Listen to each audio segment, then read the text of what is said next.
Thanks so much, you guys. Good morning, everybody. We start with a Fox News alert. Christie is now set to answer his critics. The New Jersey governor set to hold a news conference a couple of hours away on the bridge closure mess that could be the biggest test yet of his political career. Welcome, everybody, to America's Newsroom. I'm Martha McCallum. And I'm Greg Jarrett in for Bill Hemmer, who's on assignment.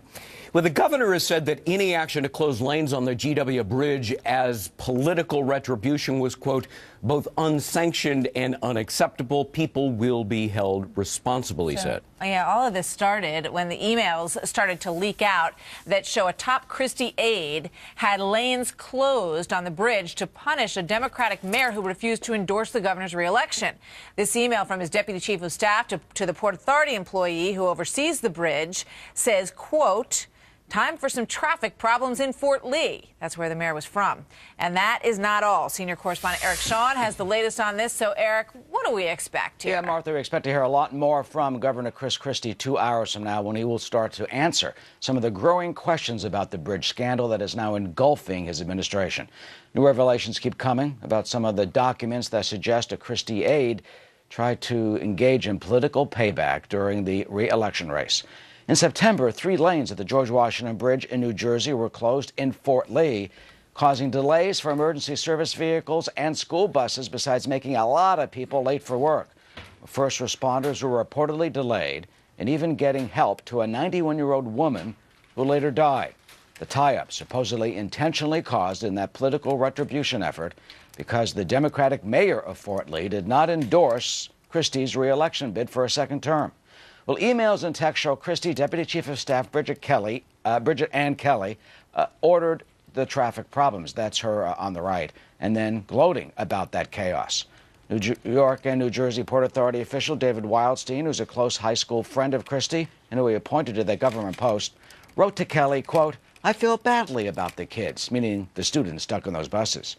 They are the children of Buono voters, Kelly responds, referring to Christie's Democratic opponent at the time, State Senator Barbara Buono. Well, the governor said he did not know anything about the closures and has repeatedly said his administration was not involved, but now in a statement yesterday said, quote, I am outraged and deeply saddened to learn that not only was I misled by a member of my staff, but this completely inappropriate and unsanctioned conduct was made without my knowledge. One thing is clear, this type of behavior is unacceptable and I will not tolerate it. So expect to hear a lot more in just under 2 hours from now, Martha. We'll see if anybody gets fired in this news conference and exactly what the governor plans to do about it.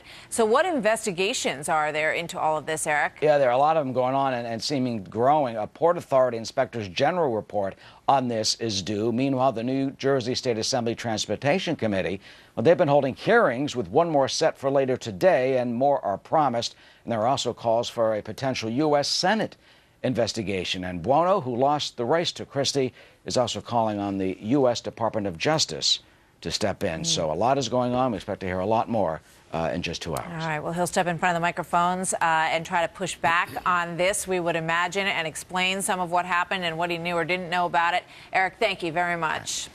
Well, to say the George Washington Bridge is a major traffic artery, that would be an understatement. 108 million vehicles use the GWB, as it's called, annually, making it the world's busiest bridge. Approximately 300,000 vehicles per day cross that bridge. The 2-level GWB is the world's only 14-lane suspension bridge. You know it well. Go across it pretty much every day. Sometimes there's a lot of traffic on it in the Fort Lee area, and apparently on this day it may have been manipulated over the course of a couple of weeks. So the big question is what he will say. How quickly will he get out in front of it? He has a reputation, obviously, for being somebody who, you know, doesn't put up with any shenanigans and who isn't afraid to, you know, step out there and say somebody made a mistake. And perhaps that person, you know, will lose their job. We don't know. We're going to see what happens when he comes out there. Send us a tweet. Let us know what you think about all this. Do you think that it has ramifications for his political future? We want to know what you're thinking this morning. We'll look for those on Twitter. We'll put some of them up on the show coming up. All right.